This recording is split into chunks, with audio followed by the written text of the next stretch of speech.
母音 A、E、I、O、U 呢啲高音，亦都係長音。佢哋嘅短音係呢啲字嘅頭音 as、as、a、is、is、e、o、o、o、as、as、a、佢哋嘅高低中三個音調係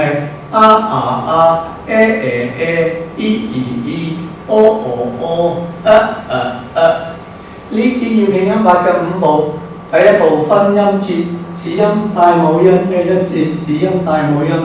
第二步分音律，三個音節嘅音律一定係高、中、低 high mid low 中高低。第三步拼上，第四步拼下。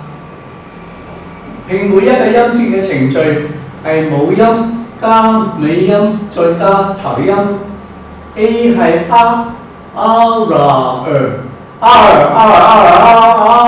所以讀出嚟都係 r。L 嗱 O 嗰個 L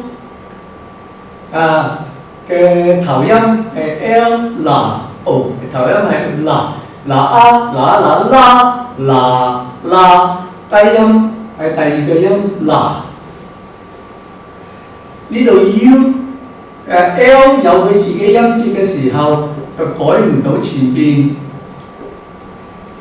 呢個母音。呢個母音可以讀三個唔同嘅聲音。嗰個短音係長音係 U 有多一個聲音係 U， 所以 U 嘅長音有兩個聲音 U。我呢度選擇係 U 嚟到讀，一陣我解釋俾你聽點解選擇 U。G 加 G 喺 A O U 前邊係讀翻佢自己嘅頭音係加 U 叫，中音係叫嗱。E 係 G 加 佢嘅尾音係 R 高音就係第一個音 叫嗱。而家聽下邊兩個堆音冇得改 叫嗱。第五步第一個比較，邊個讀出嚟最容易、最快、最順口、最好聽 ？regular 一定係 regular 係最容易、最快、最順口、最好聽。第二個比較係比較兩個高音 叫邊度出嚟嘅比較高嘅地方，嗰個就贏啦。鼻嘅高中低，頭嘅高中低，口腔裏邊係中間。叫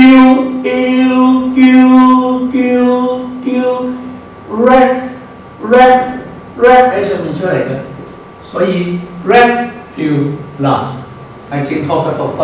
咁而家解釋俾你聽，呢度有三個讀法 ：red 叫嗱 ，red 顧嗱，或者 red 嘅嗱。所以 red 嘅嗱嗰個短音冇可能係最容易、最快、最順口、最好聽。第二個 red 顧嗱，亦都唔會係最容易、最快、最順口、最好聽。所以一定係 red 叫嗱。She attends regular meetings to discuss project updates. She attends regular meetings to discuss project updates.